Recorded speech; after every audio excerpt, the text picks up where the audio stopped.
Assalamualaikum warahmatullahi wabarakatuh. Saya Bella Novalia Prastika dari Prodi Tadris IPS Fakultas Tarbiyah dan Ilmu Keguruan, Institut Agama Islam Negeri Metro.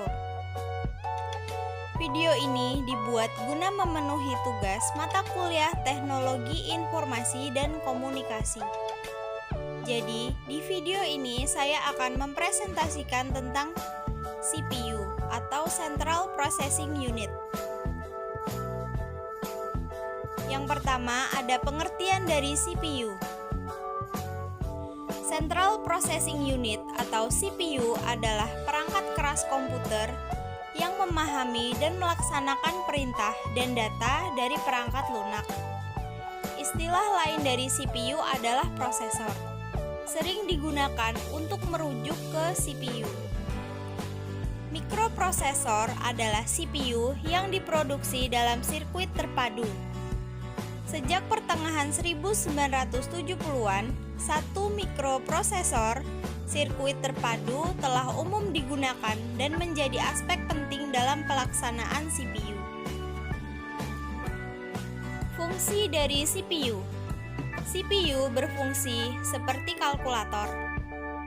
Hanya saja CPU jauh lebih kuat daya pemrosesannya.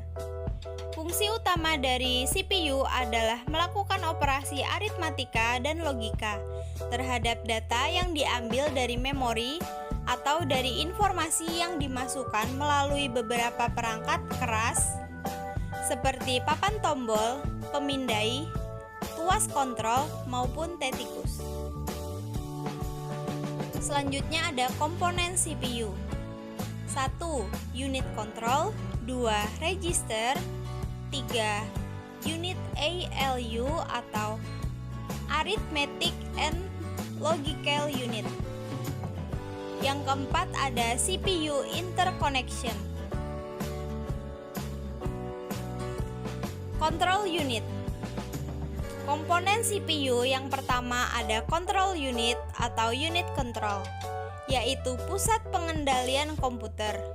Unit control memiliki tugas sebagai pengambil berbagai data dan perintah yang diberikan kepada komputer untuk kemudian diproses, menyelesaikan setiap instruksi yang berhubungan dengan logika dan aritmatika. Unit control juga berfungsi mengirimkan pesan ke ALU untuk diproses, mengawasi kinerja ALU, mengatur input, output, dan membawa hasil output ke bagian pemrosesan memori utama. Yang kedua, register. Register adalah perangkat penyimpanan kecil yang memiliki akses kecepatan yang cukup tinggi, yang digunakan untuk menyimpan data atau instruksi yang sedang diproses. Memori ini bersifat sementara, biasanya digunakan untuk menyimpan data saat diolah atau data untuk diproses lebih lanjut.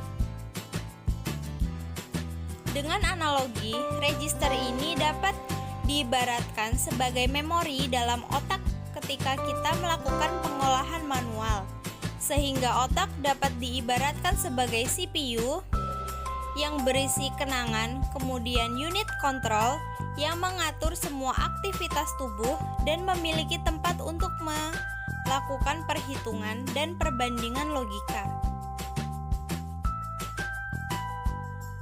Arithmetic and Logical Unit atau ALU. Bagian lain dari CPU adalah ALU atau Arithmetic and Logical Unit. Bagian ini memiliki peran untuk melakukan operasi pada aritmatika dan logika yang telah diinstruksikan oleh unit control.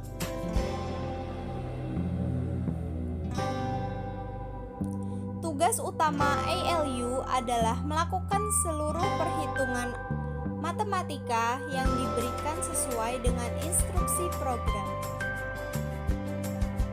Selain itu, ALU juga memiliki tugas melakukan keputusan sebuah operasi program berdasarkan instruksi yang diberikan program.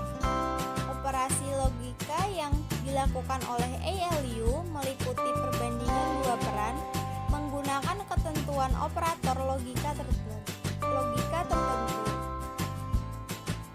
Misalnya menggunakan sama dengan, kurang dari, tidak sama dengan, lebih dari, kurang atau sama dengan, dan lebih besar atau sama dengan. Selanjutnya, CPU interconnections adalah sistem koneksi yang menghubungkan komponen internal CPU, yaitu ALU, unit control dan register, dan juga bus-bus eksternal CPU yang digabungkan dengan sistem lainnya, seperti memori utama, masukan, atau keluaran. Cara kerja CPU. Bila instruksi merupakan perhitungan logika atau aritmatika, maka ia dibawa ke ALU untuk diproses. Hasilnya akan ditampung ke akumulator, dan control unit akan mengambilnya dan membawanya kembali ke RAM, yang kemudian ditampilkan hasilnya ke alat output seperti monitor. Bagian-bagian dari CPU. Yang pertama, casing. Selanjutnya, prosesor. Yang ketiga, motherboard. Yang keempat, RAM. Yang kelima, hard disk. Yang keenam, VGA card. Yang ketujuh, sound card. Kedelapan, optical disk drive. Dan yang terakhir adalah power supply. Jenis-jenis dari CPU. 1. Intel prosesor. Yang kedua AMD atau Nvidia prosesor. Yang ketiga AMR prosesor. Yang keempat Cyrix prosesor. Dan yang kelima Apple prosesor. Percabangan instruksi CPU. Instruksi pemrosesan dalam CPU dibagi menjadi dua tahap. Tahap yang pertama disebut dengan instruction fetch, sedangkan tahap kedua disebut instruction execute. Tahap pertama berisikan pemrosesan CPU di mana control unit mengambil data atau instruksi dari main memory ke register. Sedangkan tahap 2 berisikan pemrosesan CPU di mana control unit memberikan data atau instruksi dari register ke main memory. Waktu di tahap 1 ditambah waktu di tahap 2 disebut waktu siklus mesin atau waktu siklus mesin. Waktu siklus mesin. Program counter dalam CPU umumnya bergerak secara berurutan. Namun, beberapa petunjuk di CPU disebut instruksi melompat, memungkinkan CPU untuk mengakses instruksi yang tidak ada dalam rangka. Ini disebut petunjuk bercabang atau percabangan instruksi. Cabang instruksi tersebut dapat cabang bersyarat atau memiliki kondisi tertentu atau non-kondisional. Sebuah cabang dari non-kondisional selalu berpindah ke sebuah instruksi baru yang berada di luar aliran instruksi.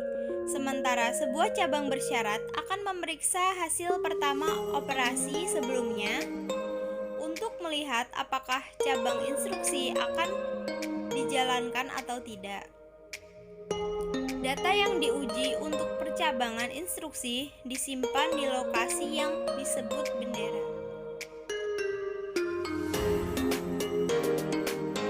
Selanjutnya, bilangan yang dapat ditangani oleh CPU. Kebanyakan CPU dapat menangani dua jenis bilangan, yaitu fixed point dan floating point. Bilangan fixed point memiliki nilai digit spesifik pada salah satu titik desimalnya. Hal ini memang membatasi jangkauan nilai yang mungkin untuk angka-angka tersebut. Tetapi hal ini justru dapat dihitung oleh CPU secara lebih cepat. Bilangan floating point merupakan bilangan yang diekspresikan dalam notasi ilmiah, di mana sebuah angka dipresentasikan sebagai angka desimal yang dikalikan dengan pangkat 10. Notasi ilmiah seperti ini merupakan cara yang singkat untuk mengekspresikan bilangan yang sangat besar atau sangat kecil, dan juga mengizinkan jangkauan nilai yang sangat jauh sebelum dan sesudah titik desimalnya. Bilangan ini umumnya digunakan dalam mempresentasikan grafik dan kerja ilmiah, tetapi proses aritmatika terhadap bilangan floating point jauh lebih rumit dan dapat diselesaikan dalam waktu yang lama oleh CPU karena mungkin dapat menggunakan beberapa siklus detak CPU. Beberapa komputer menggunakan sebuah prosesor sendiri untuk menghitung bilangan floating point yang disebut FPU atau Finite Flow Point. FPU saat ini menjadi standar dalam banyak komputer karena kebanyakan aplikasi saat ini banyak beroperasi menggunakan bilangan floating point.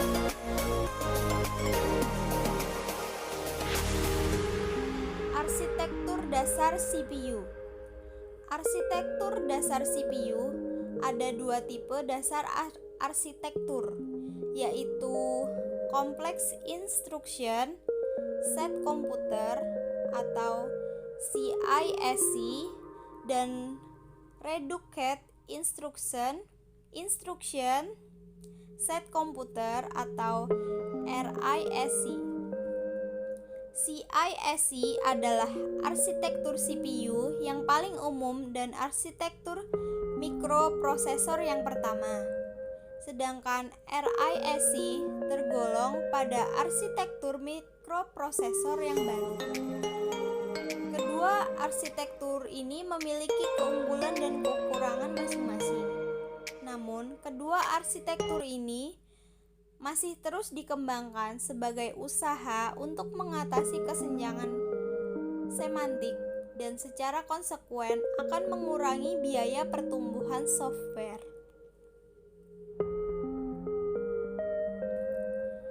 Sekian yang dapat saya sampaikan, kurang dan lebihnya saya mohon maaf. Saya akhiri. Wassalamualaikum warahmatullahi wabarakatuh.